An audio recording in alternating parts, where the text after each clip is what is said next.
Join us right now on the Mattress Warehouse Hotline, our good friend Charley Casserly, former GM of the Washington football team and the Houston Texans, now an analyst on the NFL Network. You see him on NBC Sports Washington. How you doing, Charley? Hey, good morning, guys. How you doing? What's Hello, going on, Charley? CC? Hope you had a happy Thanksgiving. What did you do? Ate and watched football. That's a great Thanksgiving. and spent it with the family. So we had a good time. Hope you guys did well, too. Watching football, what did you make of the decisions from the Dallas Cowboys and Mike McCarthy, to go for it early in their territory on the fourth down, and then, of course, the fake punt? Embarrassing. Yeah, I wouldn't have done it. That's number one. Number two, it's a very complicated play they ran on the punt, and without looking at it on tape, it looked like the guy who had the ball in his hands had a guy open to throw to and didn't throw. But I wouldn't have run it. I think that there's and that's fact. Okay, I wouldn't have done either one. Guessing on an opinion is McCarthy was into a lot of analytics when he was in Green Bay, and it seems that he's into that. And there's a concept of looking at statistics and then using common sense. Okay, so. The common sense sometimes is not being used there. I don't think it was used then. Do you think McCarthy's in trouble? No idea. Jerry's come out and said no, but they can always change their mind. I don't know. I don't try to get into that because there's only one person. But having been in that situation, there's only one person who knows what they're going to do, and it's the owner. Right. Charlie, what are you seeing from Alex? I mean, obviously it's a heartwarming story. We're all 100% behind him. It's just incredible comeback. It's mind-boggling, frankly. But he's had some success. I have to give it to him. I see a guy, though, Charlie, that, at times I just don't feel like he can, evade the rush. But it hasn't been a massive issue, I have to say. I thought it would be a bigger issue. He's only been sacked like 3 times, I guess, on Thanksgiving, only 2 times the game before that. So even though he's clearly limited mobility-wise, he's finding a way to get the job done. It's been pretty impressive, I have to say. He has, in grade both games, he's almost 100%. Yeah. And what it is, he knows where to go with the ball. He has a great sense of finding who's open, and he gets it out quick. And, primarily he's getting it out to the backs, that's who their playmakers are, McLaurin and the backs. Mm-hmm. So that's where you're picking up some yardage is if he was throwing to backs who couldn't make anybody miss or didn't have any speed, the offense might look different. But his ability to get it out quick. We had Brad Johnson here way back last time we won a home playoff game, and Brad didn't have a lot of mobility. But I remember when we got Brad, he always wanted to know where the check down was because he wasn't going to get sacked. The ball's going out to the check downs, which is what you want. So that's what I see in Alex Smith. And the offensive line is playing pretty decent here. And really against Dallas, where in theory their pass rushers were better than the Washington offensive tackles, for the most part, they held up. But when the ball comes out quick, it's hard to sack a quarterback. Charlie, I wanted to get your take as a guy who ran the Washington football team. You ran the Houston Texans. What would your approach be? Let's kind of play it out hypothetically. Let's say Washington sneaks into the playoffs with a 6-10 record or 7-9, whatever. And they have not a top 5 pick. So they're not going to land probably the top 2 quarterbacks. You have Alex Smith, I believe, under contract for 1 more year. Would you feel comfortable with him as your starter next year? What would you do moving forward? Well, would I feel comfortable with him today? I would. Who knows where I'll feel at the end of the year if he gets another injury. I don't think you can sit there and say we're totally comfortable. I think I can't say they've lost confidence in Haskins, but I think we all think that that's kind of where it is right now. But that could always change. Haskins played well at the end of last year in the system that evolved for him. He was inconsistent in the system he's here. We'll have to see what happens with him. I don't think you're not going to get a lot for him in a trade, I don't believe. So, I wouldn't get rid of the guy. I'd keep working with him. But you're right. The long-term answer is not here. And it's fool's gold, and I don't think they're buying it, what's happening right now, long-term. If they make the playoffs, that's great. You've taught the guys how to win. You got a lot of young players who are playing well right now. That's good. So it's important for them to learn how to win and win close games. But you still need to solve the quarterback long term on it. What are the Giants going to do if they're in a situation where they get a quarterback early? Because with Daniel going down, they're just not the same with Colt McCoy. If yesterday was any indication, and I've been impressed with Jones at times. I mean, I think he's somebody to work with. If I was the Giants, I don't think I'd be in the quarterback market. No, I wouldn't be. Now, I say this: if there's somebody there that just jumps out to you, that you have graded so high that you can't pass on them, then take them. Okay, then you have a good problem if you got two quarterbacks. But no, I like Jones. Yeah. And Jones' whole thing is the turnovers. Now, he's improved in that area last couple of weeks. That's why they're able to win. And you go back, and I guess it was the Tampa game. I think it was the Monday night game where he just makes a god-awful decision, which he's done a bunch of them now. They should have won that game. So maybe he's over the hump. They feel he's getting better all the time, and they like him. Right. If you know what, they draft a quarterback, send him over here. I'd take him. I don't think it'll be that simple. I don't think he'll ever go to a division team. I don't think Jones is going anywhere. Charlie, we're not going to hold you accountable for this. Yeah. Right now, who do you have coming out of the NFC East to make the playoffs? Well, this is the kiss of death, isn't it? I guess I'm going to say Washington with the injury to Colt McCoy. Now, it's still anybody's game because when you look at the Washington does not have an easy schedule. They've got Pittsburgh, and I know Pittsburgh will be on a short week, but they're obviously an excellent team. San Francisco's dangerous. They're getting healthy. Seattle can score on anybody. Carolina's a competitive team, and then they play Philadelphia in the last game of the year, which is that's a rivalry game. Now Philly's got so many darn injuries, and the quarterback is not playing well. But you don't know what they're going to be like. So I'm going to say Washington, but I still think it's wide open. I don't think Dallas has a chance, but I would not. I'm not going to rule out New York because they're learning how to win, and the defense has played very well this year. In the second half of the season, mostly. Charlie, what do you think the mood is like in that Philadelphia locker room? You touched on Carson Wentz struggles. It sounds like Jalen Hurts is going to get some more time, possibly starting tonight against the Seattle Seahawks. What is that dynamic like when the quarterback is looking over his shoulder at the young guy they want to get on the field and Hurts? Well, they talk about rebuilding his confidence there. Playing Hurts not going to rebuild his confidence, but I think you never know what the locker room is like as opposed to what the press. Philadelphia is the toughest city in the country to coach in, as far as the press goes. And I did something on them 10 days ago, and at that point, they had missed 62 games of starters on offense alone. Mm-hmm. And the offensive line, we saw it in the opener, see? Offensive line is all banged up. Washington got after him, and Wentz struggled in that situation. They couldn't protect him.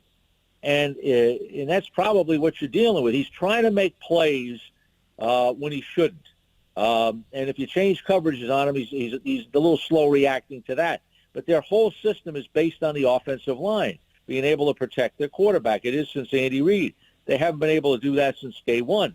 The receiver position has been a mess. The tight end position. Now, I understand that what they're thinking of is going to more two tight ends and playing off the strength of their team, which is the two tight ends at this point in time. Might make some sense on it. Peterson, to me, is an underrated coach. They're ready to fire him. He won the Super Bowl, see? And then they were dead. They were left for dead last year, and they rallied at the end of the season to go into the playoffs. So it's hard from the outside to say what kind of handle he has on the team. He's proven in the past he could take them out of adversity. But the offensive line is just such a mess right now. That's a problem that they're having trouble working through, and I get it. Charlie, a couple weeks ago, and we talked about this earlier in the show, a couple weeks ago, Clemson and Florida State were set to play. Clemson was in Tallahassee getting ready to go to the stadium. Florida State found out that one player for Clemson tested positive. One. So they canceled the game. The NFL has forged ahead. The Ravens have about 25 guys on the COVID list. The Steelers have a few. Let's just call it 30 players total. They're still going to play tomorrow night. The Broncos had all four quarterbacks ineligible to play because of COVID. The NFL said, screw it, find a way, pull a guy off the practice squad who hasn't played since high school. You have to play. Do you agree with the NFL's stance on forcing these teams to play and kind of making an example of them? Yes, 100%. Mm-hmm. I'm on a committee that advises the NFL on these matters, Okay, so I'm not going to get into what I said in the committee, but here's what I said back in training camp when I wrote an article. You got 69 players, number one. You know the issues, okay, especially at quarterback. I mean, Bruce Arians said something in the spring. I might just isolate one of my quarterbacks, okay? The quarterbacks should never get this. You're going to wear masks. You could meet virtually. You can spread them out on the practice field. You can spread them out on the locker room, okay? So that all takes into it. And the other thing is, and you need to have, and this is all obvious back in the summer. You should have a player like Brian Mitchell who played quarterback, who's at another position somewhere on your roster that is going to be separated just by that fact, okay? Now you're going to say, well, that's not perfect. No, it's not perfect. But you should never get into this position. And with 69 players, and we know it's a tough situation, but when you start analyzing why some of these things go wrong, it's because of internal problems of the players and the staff, okay, not practicing the protocols that have been laid out. And this stuff is available on videotape and has been verified. So we're going to go play. That's it. And you look, and we make a headline out of Denver, okay? But you know what? There's 31 other teams that are going to be able to play a quarterback this week.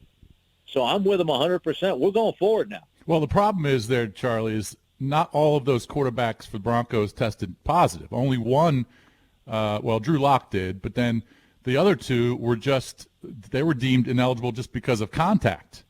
So is that that fair? could be a problem. Yeah. Contact tracing. Okay, and I said from day one, contact tracing is what's going to kill this thing. Because if you're close to them and what's going, the doctor is making an assumption. These are medical decisions, okay, on the COVID, okay, and then they're football decisions on who's left to play. But it starts with medical. And you have to look at it this way. The NFL has now completed, we've almost completed 12 weeks. There's no missed games. Right. And that includes a month of training camp where they wouldn't have missed any preseason games. Where in the country can they do this? And there's no bubble. There's no bubble. I wonder if there's going to be a bubble during the playoffs.